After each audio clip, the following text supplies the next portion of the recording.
20세 이하 월드컵이 우리나라에서 열리고 있는데 한국팀이 이제 승승장구하고 있습니다. 한번 이제 패하긴 했지만 그래도 잘하고 있습니다. 두 선수의 활약이 돋보이는데 그것보다는 이제 팀워크가 좋아서 참 좋은 결과가 나타난다고 생각이 됩니다.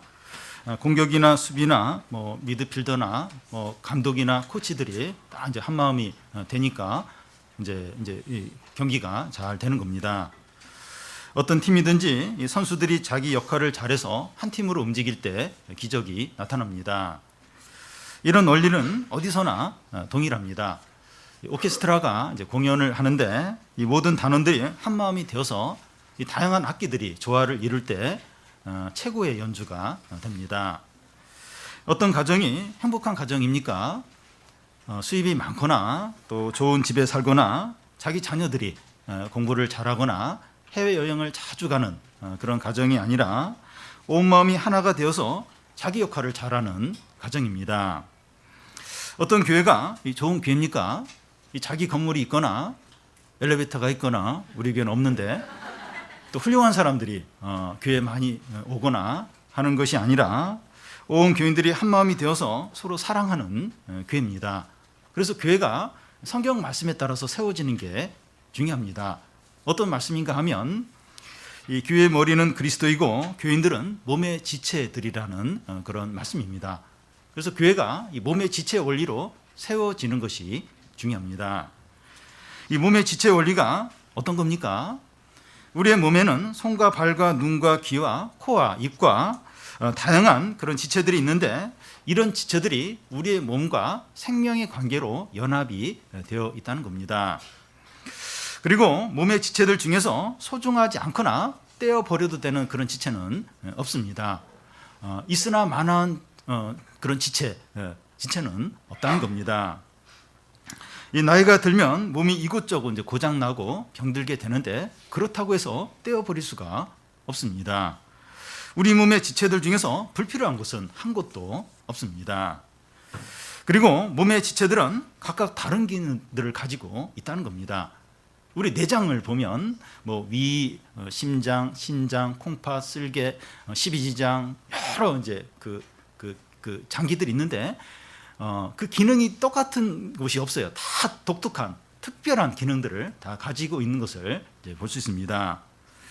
그리고 몸의 지체들은 자기 자신을 위해서 기능을 하는 것이 아니라 몸 전체를 위해서 기능을 한다는 겁니다.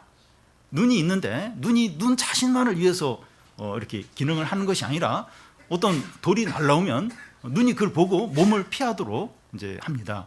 귀도 귀 자신만을 위해서 이렇게 기능하는 것이 아니라 귀로 듣고 나서 몸 전체가 움직이는 거예요. 그래서 몸의 각 지체들은 자기 자신을 위해서가 아니라 몸 전체 유익을 위해서 이제 역할을 이제 한다는 겁니다. 그런데 이런 몸의 지체 원리가 교회의 원리라는 겁니다. 교인들이 몸의 지체 원리들처럼 생명으로 연합이 되어 있습니다.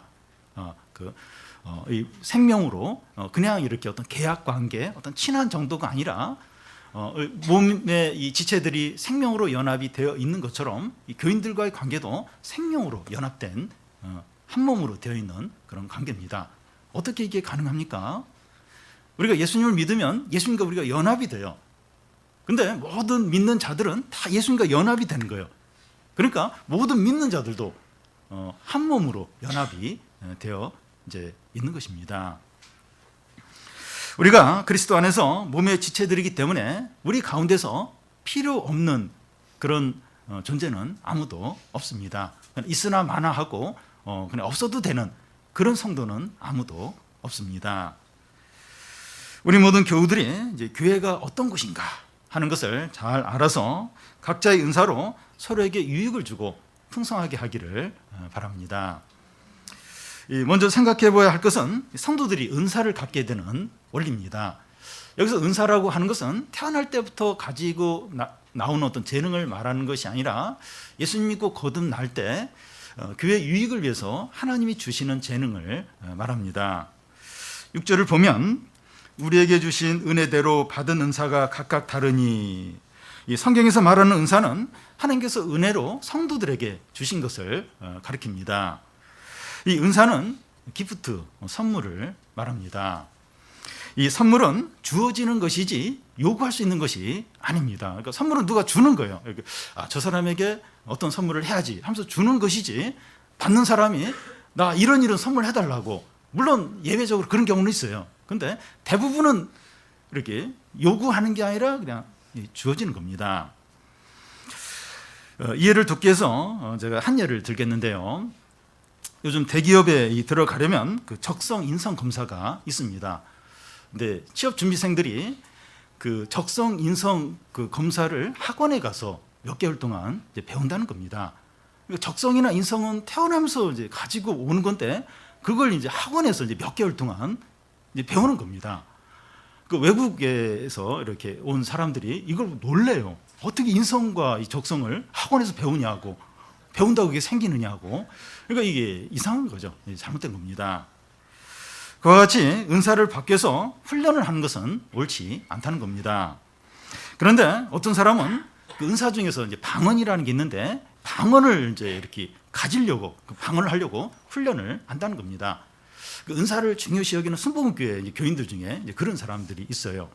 혀를 어떻게 꼬부리고 어떤 말을 막 하는 걸 막 연습하고 막 훈련을 해가지고 막 방언을 하는, 그러면서 막 내가 이 방언의 은사를 받았다, 이제 그렇게 이제 생각을 하는 사람들이 있다는 겁니다. 근데 은사는 그런 게 아니라는 거예요. 이게 잘못된 거예요. 은사는 하나님께서 교회 유익을 위해서 은혜로 주신 것이 이제 은사이기 때문입니다. 그런데 이 고린도전서 12장 31절에 보면 은사를 사모하라고 그렇게 말하고 있습니다. 방금 앞에서는 은사는 하나님께서 은혜로 주신 것이다 그렇게 얘기했는데, 이 고린도전서에서는 은사를 구하라고 이렇게 말하고 있습니다. 모순돼 보여요. 모순돼 보이는데 어떻게 합니까? 이 문제는 몸의 지체 원리로 해결이 이제 간단하게 될 수 있습니다. 은사가 하나님의 은혜로 주어지지만 우리가 은사를 이제 구할 수 있다는 겁니다. 그러니까 이 몸의 지체 원리로 이 부분을 이제 우리가 생각을 할 수 있는데, 그러니까 입이 단지 입의 어떤 그 유익을 위해서 그 입의 어떤 그 기능을 하는 게 아니라는 겁니다. 그러니까 입이 좀 더 이렇게 잘 이렇게 활동을 하려고 하는 것은 몸 전체의 유익을 위해서죠. 이걸 잘 먹어야 이제 몸이 힘을 내니까 몸의 어떤 기능이 잘 되도록 구한다고 하는 것은 몸 전체의 유익을 이제 구하는 게 되는 겁니다. 그러니까 이 다리가 이렇게 좀 더 빨리 움직이도록 그렇게 막 훈련을 하고 막 그 기능이 더 좋아지도록 하는 것은 다리 자체의 어떤 유익을 위해서가 아니라, 다리가 빨리 움직이면 운동선수들 같은 경우는 굉장히 큰 유익이죠. 그러니까 몸 전체의 유익을 위해서 다리가 좀 더 기능이 좋아지도록 이제 구한다는 겁니다. 그와 같이 성도가 어떤 은사를 구한다고 하는 것은 그 자신의 어떤 유익을 위해서라기보다는 교회 전체 유익을 위해서, 다른 사람의 유익을 위해서 은사를 구할 수 있다는 겁니다. 예를 들어서 저는 교회 안에서 이제 설교를 이제 감당을 하고 있는데, 제가 이 말씀의 은사를 구하는 것은 제가 막 유명해지고 저의 유익을 위해서가 아니라 성도들의 어떤 회복을 위해서, 유익을 위해서, 부흥을 위해서 그것을 이제 구한다는 겁니다. 그래서 은사를 구할 수 있다는 거예요. 은사를 구할 수 있는데 자기의 어떤 유익이 아니라 이 다른 사람의 유익과 교회의 유익을 위해서 은사를 구할 수 있다는 겁니다. 그리고 하나님은 각 성도들에게 은사를 다르게 주십니다. 6절 앞에 나와 있는 것처럼 우리에게 주신 은혜대로 받은 은사가 각각 다르다는 겁니다. 이것은 이 몸의 이 지체들이 각각 다른 것과 같습니다. 모든 성도들은 은사를 하나 이상씩 다 가지고 있습니다. 우리 각자는 자기가 몰라서 그렇지 은사가 하나 이상 다 가지고 있어요. 하나님께서 그 성도들에게 다른 사람에게 유익을 주도록, 교회 유익을 주도록 은사를 하나 이상 다 주셨습니다. 근데 우리는 이 은사라고 하면 뭐 말씀이나 찬양이나 악기 연주나 또 상담과 같은 몇 가지만 이제 생각을 합니다. 드러나는 거, 또 영적인 거, 이런 은사는 중요하고 그렇지 않은 건 중요하지 않다, 이런 생각을 이제 많이 합니다. 그런데 이 각 사람에게 주어진 모든 은사는 다 소중하다는 겁니다.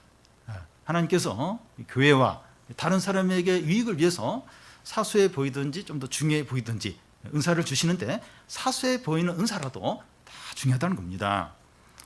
우리 교회 안에서 한번 생각을 해보겠습니다. 매주일마다 이게 주차 안내하는 그런 우리 집사님들, 장로님 계시는데 만약 주차 안내를 하지 않으면 그 교인들이 이제 차를 어디 주차해야 될지 잘 모를 수 있고 또 처음 오신 분들은 주차할 데가 없어서 막 돌다가 다시 돌아갈 수도 있습니다. 또 매주일 부인들의 수고로 점심 식사를 하는데 이런 섬김이 없으면 도시락을 싸와야 될 수도 있고 또 밖에 사 먹어야 되기도 하고 또 김밥을 또 이제 먹어야 될 수도 있습니다. 매주일 토요일마다 이제 남자 집사님들이 이제 청소를 이제 하시는데 만약 이 청소의 봉사가 없다면 주일날 막 지저분하고 막 먼지 가운데 우리가 주일을 보내야 할 겁니다. 이런 것들이 뭐 무슨 은사냐? 그러면서 이거 뭐 사소한 거 아니냐? 이런 생각이 들 수 있는데 없어서는 안 되는 귀한 은사라는 겁니다. 이 청소년 캠프 교사 역할을 예로 들면 뭐 가르침과 찬양과 또 총무와 간호사와 활동과 간식과 또 사진 찍는 같은 역할들이 있는데 중요하지 않는 게 없어요. 이쪽에 하나가 없으면 특히 간식이 없으면 뭐 기분이 없죠. 그리고 또 뭐 총무가 뭐 잠을 잔다든지 그냥 캠프장을 떠나버리는 이러면 뭐 이게 안 돌아가는 겁니다. 그러니까 중요하지 않은 어떤 그런 역할이 없다는 겁니다. 은사들 가운데 이런 것들은 영적인 것이라 귀하고 이건 영적이지 않아서 안 귀하고 그런 게 없다는 겁니다. 하나님이 각 사람에게 주신 것이기 때문에 다 귀하다는 겁니다. 근데 보면 어떤 행사나 이제 교회를 할 때 한 사람이 여러 가지 어떤 역할들을 이렇게 맡는 경우가 있어요. 그러니까 필요는 있는데 맡을 사람이 없으니까 맡는 겁니다. 그래서 한두 사람에게 너무 그런 이렇게 무리가 되지 않도록 다 귀한 거니까 섬기는 귀한 거니까 서로 이렇게 짐을 나누어지는 것이 필요합니다. 오늘 말씀에는 하나님이 성도들에게 주시는 7가지 은사가 나와 있습니다. 6절 중간부터 8절까지 보면 혹 예언이면 믿음의 분수대로 혹 섬기는 일이면 섬기는 일로 혹 가르치는 자면 가르치는 일로 혹 위로하는 자면 위로하는 일로 구제하는 자면 성실함으로 다스린 자는 부지런함으로 긍휼을 베푸는 자는 즐거움으로 할 것이니라. 하나님이 주시는 은사들이 7가지만 있는 것이 아니라 더 많죠. 더 많은 은사들이 있습니다. 바울은 그 7가지 은사를 말하면서 이 은사들을 어떻게 사용해야 되는가 하는 것도 말하고 있습니다. 예언이면 믿음의 분수대로, 섬기는 일이면 섬기는 일로, 또 가르치는 자면 가르치는 일로, 또 위로하는 자는 위로하는 일로 하라는 겁니다. 이게 무엇을 말하는가 하면 또 당연한 거 아닌가? 섬기는 일은 섬기는 일로, 가르치는 자는 가르치는 일로, 이거 당연한 거 아닌가? 근데 이게 이제 뭘 이제 말하는가 하면 자기가 받은 은사를 족하게 여기고 그 은사에 충실하라는 겁니다. 다른 사람의 은사와 비교하면서 불평하지 말라는 겁니다. 이 남의 그릇 안에 있는 떡은 더 커 보인다 이런 말이 있는데 이 다른 사람의 은사를 부러워하면서 자기 은사는 사용하지 않을 수 있다는 겁니다. 나는 왜 이것밖에 못하나? 저 사람 저런 재능이 있는데 그러면서 자기에게 주신 은사를 사용하지 않을 수 있다는 겁니다. 저에게 이제 부끄러운 이야기지만 수년 전에 영어를 이제 잘하고 싶은 생각이 많이 들면서 영어도 잘 못하면서 성경 말씀을 알아서 뭐 무슨 소용이 있나 이런 생각을 한 적이 있었습니다. 저는 이 말씀의 은사를 받았는데 이것은 소중하지 않고 영어를 잘하는 사람이 이제 부러웠던 겁니다. 요리의 은사가 있는 분인데 요리하는 것을 수준 낮게 여기면서 이 찬양의 은사가 있는 사람을 부러워할 수 있고 또 청소나 정리정돈을 잘하는 분이 이런 것은 뭐 누구나 잘할 수 있는 거 아닌가 그렇게 여기면서 이 상담의 은사를 가진 사람을 부러워할 수 있다는 겁니다. 우리는 이런 식으로 자기가 받은 은사를 열등하게 여기면서 다른 사람의 은사를 부러워하는 경우가 있습니다. 우리는 이런저런 변명을 하면서 자기의 은사를 사용하지 않는 경우가 있다는 겁니다. 여러분, 하나님께서 교회와 다른 사람들의 이익을 위해서 우리에게 은사들을 다 주셨어요. 한 개나 두 개 다 주셨습니다. 너무나 소중한 것들입니다. 그것이 가르치는 일이든지 찬양하는 일이든지 봉사하는 것이든지 중보기도 하는 것이든지 상담하는 것이든지 요리하는 것이든지 청소를 하는 것이든지 최선을 다해서 하는 겁니다. 이 사소해 보이지만 하나님 주신 거예요. 다른 사람의 유익을 위해서 주신 겁니다. 귀하게 여기고 성실하게 최선을 다해서 사용해야 합니다. 이 주시지 않은 것에 대해서 우리는 하지 않아도 책임은 없습니다. 이 가르치는 일을 너무 어려워하거나 찬양 인도하는 걸 너무 이렇게 힘들어하는데 억지로 해야 하는 건 아닙니다. 그런데 물론 이제 그 은사는 없는데 필요에 의해서 어쩔 수 없이 해야 되는 경우는 있습니다. 근데 일반적으로 이 하나님께서 은사를 주지 않으시고 그 일을 하지 않았다고 책임을 묻는 경우는 없다는 겁니다. 그러나 주신 은사에 대해서는 책임을 물으실 것입니다. 내가 할 수 있어요. 할 수 있는 재능이 있어요. 또 그런 필요도 있어요. 그런 어떤 필요들이 있습니다. 근데 이런저런 변명을 하면서 하지 않는 것에 대해서는 책임이 있다는 겁니다. 왜냐하면 은사라고 하는 것은 다른 사람에게 유익을 주도록 하나님이 주신 것이기 때문입니다. 예를 들어서 이 몸의 지체 원리로 생각하면 눈이 있는데 눈이 이제 보기 싫은 거예요. 나 눈 뜨기 싫다 이러면서 운전하는데 눈이 자꾸 감기는 거예요. 대형 사고가 나게 되죠. 그 입이 나 이 씹는 거 싫어. 나 안 씹을래. 이러면서 계속 안 먹는 거예요. 그럼 온 몸이 아프고 힘이 없는 거예요. 병이 드는 겁니다. 그러니까 눈이나 입이나 이 몸의 전체 유익을 위해서 자신의 기능을 해야 돼요. 그래야 이제 몸 전체가 이제 힘을 얻고 어떤 활동을 할 수 있게 되죠. 그러니까 우리 안에 이렇게 하나님이 이제 은사들을 이제 주셔가지고 교회와 다른 사람의 유익을 위해서 사용하도록 하시는데 이런 저런 변명되면서 안 하는 거예요. 그러면 이제 전체가 다른 사람이 힘들어할 수 있고 어려움을 당할 수 있게 된다는 겁니다.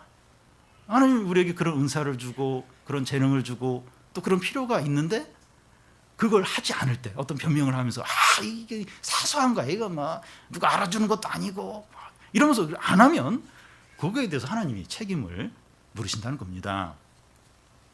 이 은사를 조금 더 보편적으로 이제 생각을 해보면 사람들이 가지고 있는 재능이나 권력이나 지식이나 기술이나 재산이나 시간 등은 자기를 위해서 주어진 것이 아니라 다른 사람의 유익을 위해서 하나님이 주신 것들이라는 겁니다. 그런데 어떤 막강한 권력과 뛰어난 재능과 많은 지식과 많은 돈을 자기만을 위해서 사용을 한다면 이기적인 거죠. 이건 나쁜 것입니다. 마지막 날 하나님께서 그 사람에게 그 책임을 반드시 물으실 것입니다. 여러분 돈이 한 100억 원, 1000억 원 있다면 그걸 어떻게 다 쓰겠습니까? 하루에 1억 원씩 먹겠습니까? 1억 원씩 뭘 사서 먹으면 배가 터질 거예요. 얼마 못 살 겁니다. 그러니까 어느 재산 이상은 더 이상 쓸 수가 없어요. 그 남의 돈입니다. 그런데 사람들은 끝까지 그것만 이제 붙들고 어떻게든지 자기만을 위해서 쓰려고 이제 그렇게 한다는 겁니다. 지식도 마찬가지고 권력도 마찬가지고 그 엄청난 권력, 엄청난 지식 그걸 자기만을 위해서 쓴다. 자기만. 하나님이 주신 건데 그건 아주 이기적인 거예요. 그건 나쁜 거라는 겁니다. 그 많이 주신 거에 대해서 하나님이 책임을 반드시 묻는다는 겁니다. 그래서 이 공부도 많이 하고 돈도 많이 벌고 또 높은 지위에 올라가고 뛰어난 재능이 있는 것은 책임이 그만큼 큰 것입니다. 이런 것들은 다른 사람과 교회와 하나님의 영광을 위해서 잘 이렇게 사용할 책임이 있는 겁니다. 그런데 이 공부도 많이 못하고 재산도 없고 재능도 없는 사람은 그만큼 하나님 앞에서 책임질 일이 적고 자기에게 주어진 것으로 조금만 열심히 하면 칭찬을 받을 수 있다는 겁니다. 많이 받은 자에게 하나님 많은 걸 요구해요. 적게 준 자에게는 적게 요구를 하신다는 겁니다. 그래서 다른 사람과 비교할 필요가 없습니다. 외모가 이제 청소년들이나 청년이나 어른들에게도 이제 외모가 참 중요한데요. 그 외모를 비교할 필요가 없습니다. 여러분 예쁘고 너무 이렇게 잘생겼으면 그만큼 하나님 앞에서 책임을 져야 됩니다. 교만하지 않도록 또 유혹에 넘어가지 않도록 믿음을 잘 지키도록 그 책임을 져야 됩니다. 여러분 그 여자들 같은 경우 막 이쁘면 막 연락이 와요. 그리고 막 이렇게 자꾸 남자들이 웃고 만나자고 하고, 또 남자들도 마찬가지로 너무 잘생기고 막 너무 이렇게 키도 크고 막 그러면 막 여자들 자꾸 웃어요. 웃고 자꾸 이렇게 커피 사주겠다고 하고 만나자고 하고, 그 죄성이 있기 때문에 그걸 이렇게 이기고 거절하고 그리고 교만하지 않으려고 하고 믿음을 지키기 얼마나 어려운지 몰라요. 이게 얼마나 큰 책임인지 몰라요. 근데 평범하게 생겨가지고 별로 그게 안 와요. 그러면 그만큼 이제 믿음도 잘 지킬 수 있고 좀 겸손할 수 있고 유혹도 거절할 수 있고, 그러니까 이게 다 책임이라는 거예요.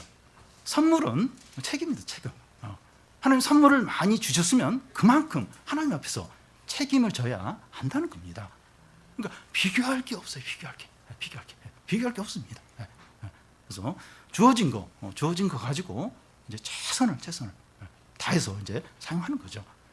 하나님이 은사, 어떤 사람은 5달란트, 어떤 2달란트, 어떤 사람은 1달란트, 또 좋은 은사를 주기도 하고 또 많이 주기도 하고, 그러면 그 사람은 이제 그것으로 자랑할 것이 아니라 하나님 앞에서 이렇게 두려움을 느끼면서 책임 있게 잘 사용하도록 더 긴장하고 더 겸손하고 더 믿음으로 이제 하려고 이제 애를 써야 되죠.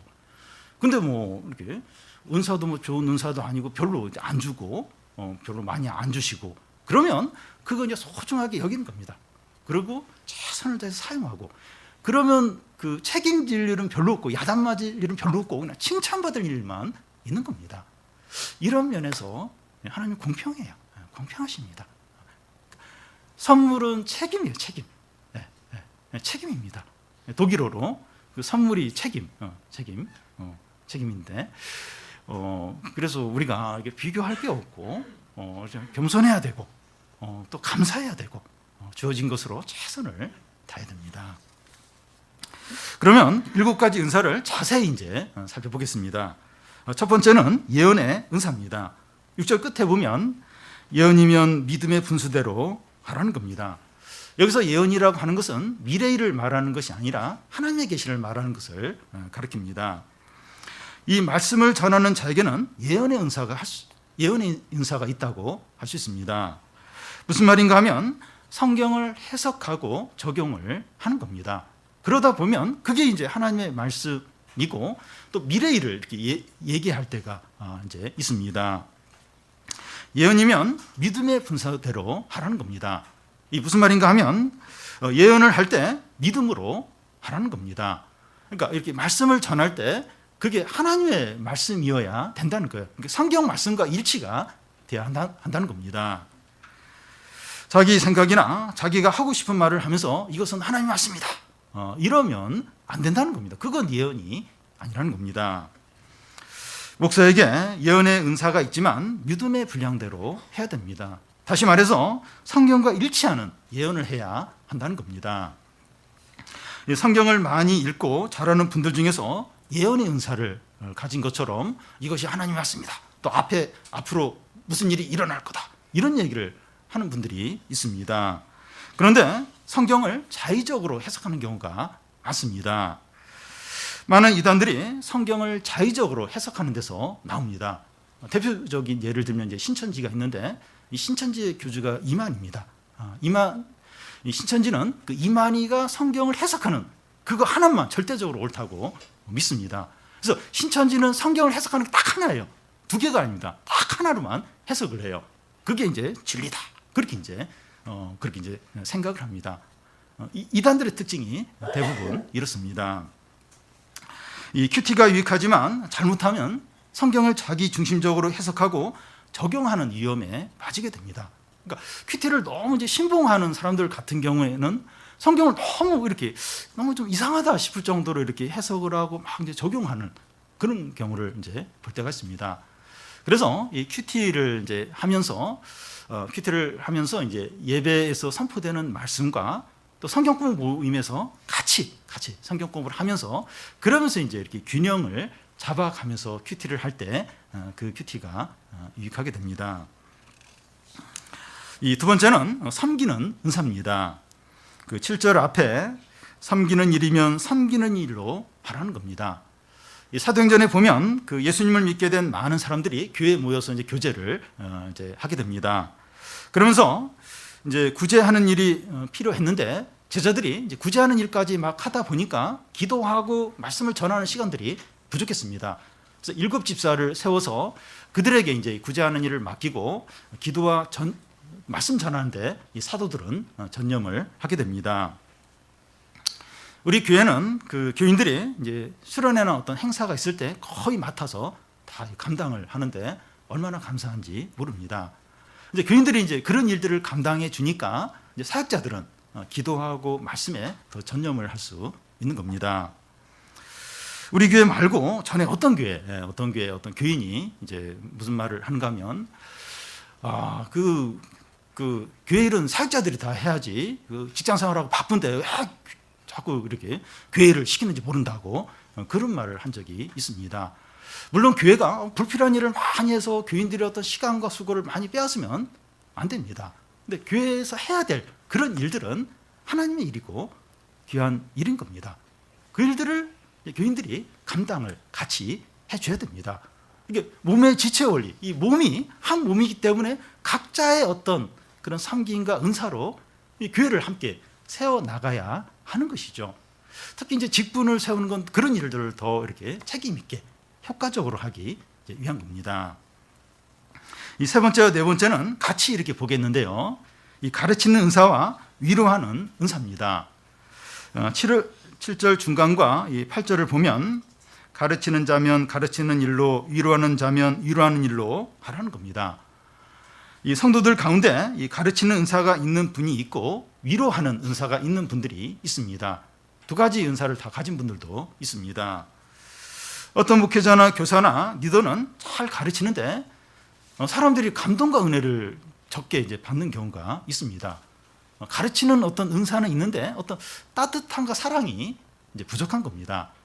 또 어떤 목회자와 교사나 리더는 가르치는 건 좀 특별할 게 없어요. 그런데 사람들이 감동을 받고 위로를 받고 힘을 많이 얻는 겁니다. 이런 경우는 그 가르치는 이런 은사는 좀 부족하지만 어떤 따뜻함과 사랑이 이제 많은 겁니다. 내가 가르치는 은사가 있고 있을 수 있고 또 다른 사람은 위로하는 은사가 있을 수 있는 겁니다. 그러니까 내가 다 이렇게 잘할 수 있는 게 이제 아니라는 겁니다. 우리가 이제 그런 걸 좀 인정을 이제 해야 돼요.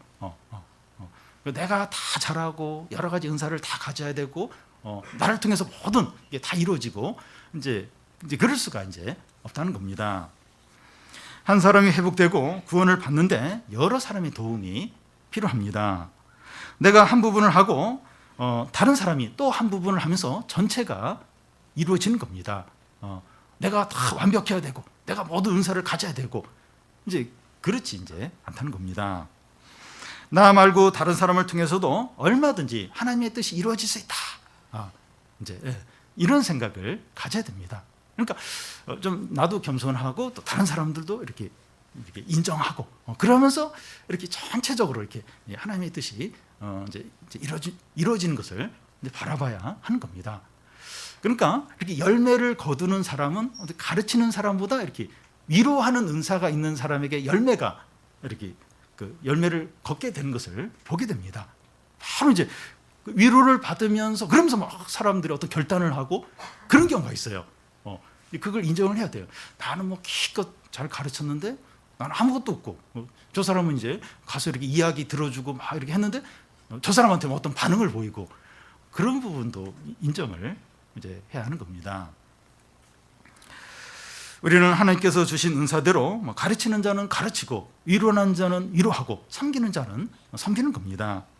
그럴 때 모든 것이 협력해서 하나님의 뜻이 이루어지는 겁니다.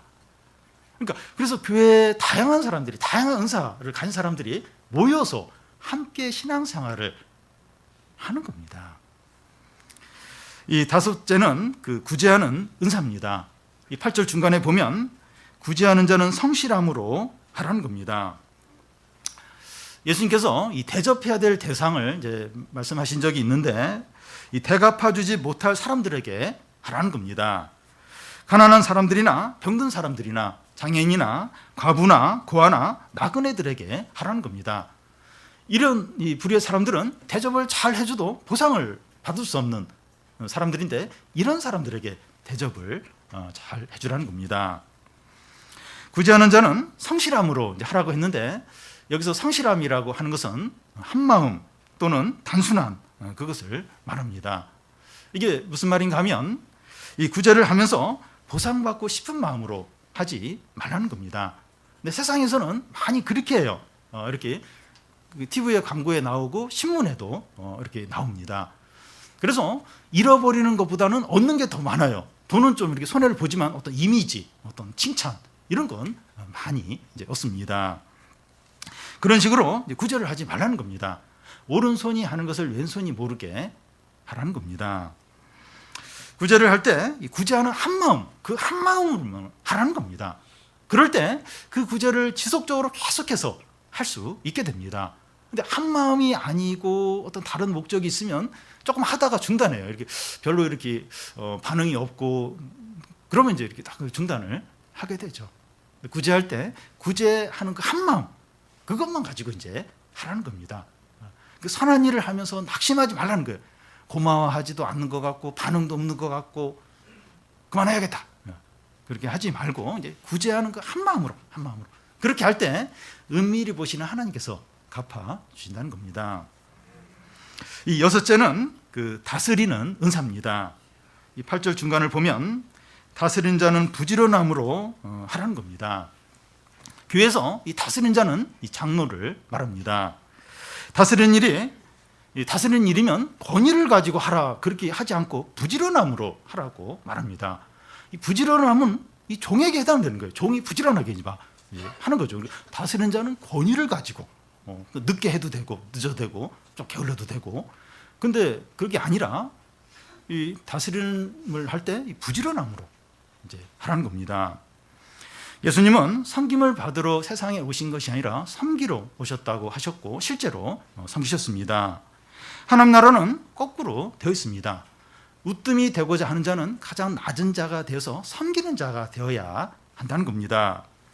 예수님은 하나님 나라에서 으뜸이었죠. 하나님 으뜸입니다. 근데 가장 낮아지셔서 종처럼 섬기시고 죽기까지 하셨습니다. 장로와 사역자와 교사와 리더들과 조장들은 부지런히 다스려야 합니다. 목자가 양을 돌보는 것과 같습니다. 여러분 목자가 양을 먹이고 또 인도하고 또 이렇게 필요한 걸 채워주려면 얼마나 부지런히 뛰어다녀야 되는지 모릅니다. 전에 그 귀농을 해가지고 그 농촌에서 이렇게 소를 기르는 사람이 이렇게 쓴 어떤 글을 제가 읽은 적이 있는데요. 그 소에게 먹을 걸 주고 또 청소하고 사료를 준비하는데 새벽부터 밤늦게까지 막 정신없이 그렇게 일을 해야 된다고 이제 말했습니다. 이 소나 돼지나 닭을 사육하는데도 이렇게 부지런한데 하물며 사람을 섬기는 일은 더더욱 부지런해야 한다는 겁니다. 민감하고 더 부지런해야 제대로 이제 이렇게 섬길 수 있다는 겁니다. 교회에서 성숙해지고 나이가 들고 직분을 가지면 가질수록 부지런해야 됩니다. 물론 이제 나이가 많이 드신 분들은 이제 섬김을 이제 받아야 됩니다. 근데 지금 신앙이 성숙해져 가고 있다. 또 이 직분을 받았다. 이 말씀을 점점 많이 듣고 있다. 그러면 섬겨야 되는데 왜 이렇게 부지런히 섬겨야 됩니까? 예수께서 제자들의 발을 씻기시면서 너희도 서로 그렇게 하라고 하셨기 때문입니다.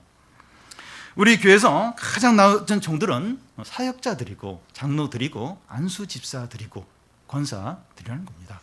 가장 높은 상전은 어린이들과 또 청소년과 젊은 청년들입니다.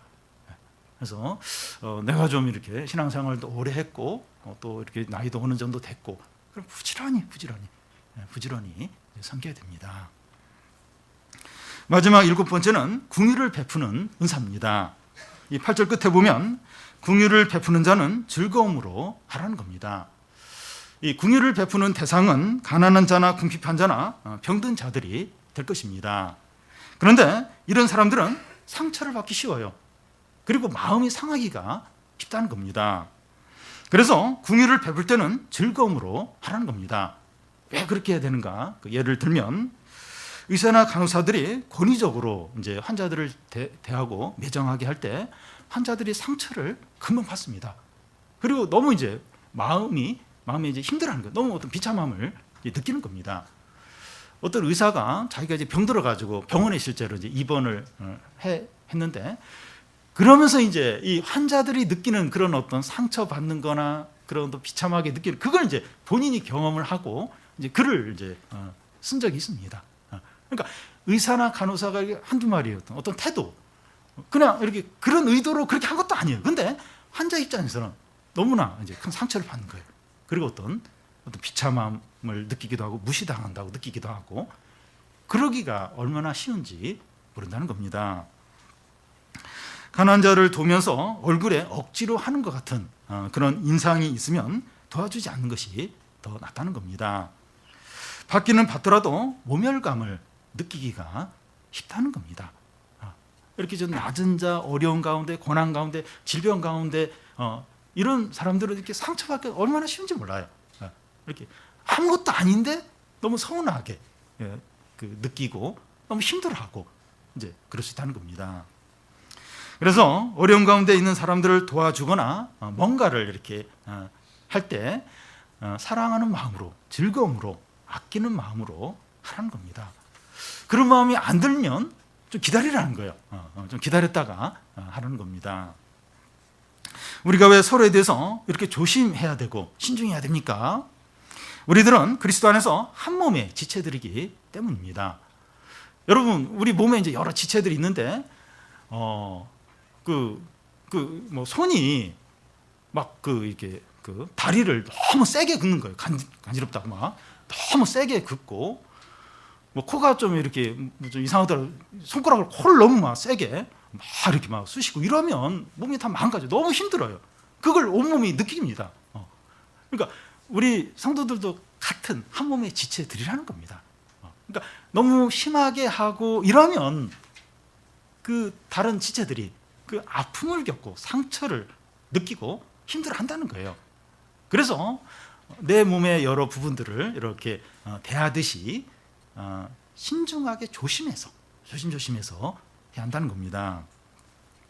여러분, 하나님께서 우리에게 주신 은사가 무엇입니까? 한번 우리 한번 돌아보면 좋겠어요. 하나님이 나에게 주신 은사가 뭘까? 주신 재능이 뭘까?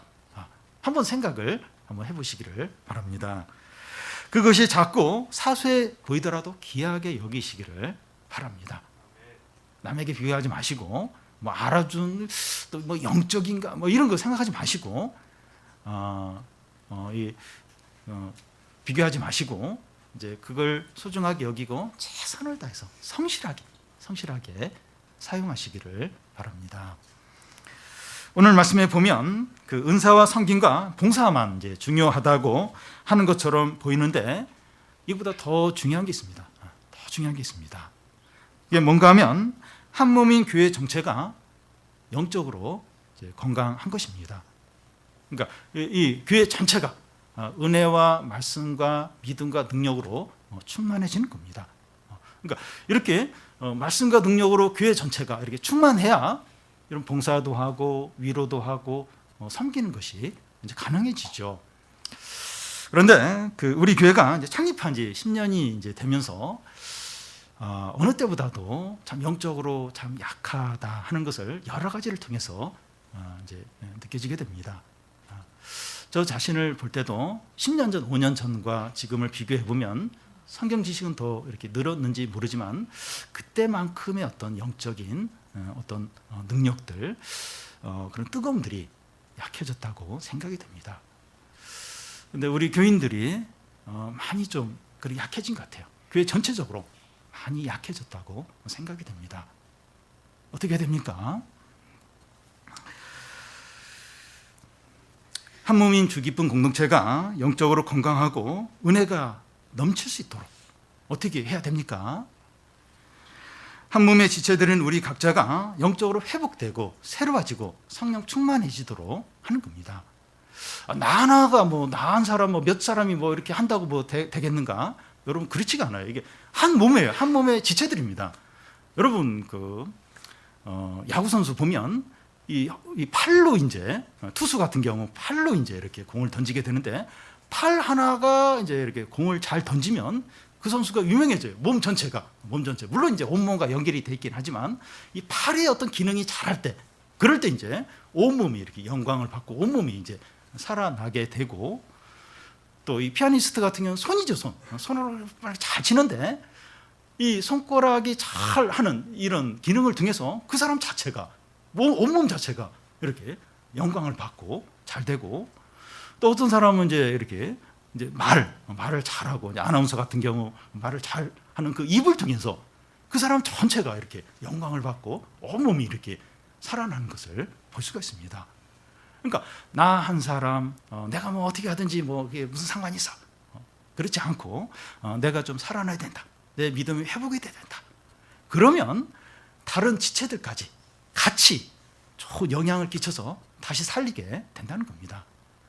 여러분 모임을 하는데 다들 이렇게 침체돼 있어요. 이렇게 힘도 없고. 근데 한두 사람이 이렇게 신앙적인 고백을 하고 어떤 신앙의 어떤 그런 어떤 말을 하게 되면 그게 이렇게 영향을 줘요. 다른 사람까지 막 힘을 주면서 회복을 시키는 것을 볼 수가 있습니다. 근데 한 사람이 자꾸 이렇게 침체돼 있고 신앙이 안 좋고 이러면 이것도 영향을 줘요.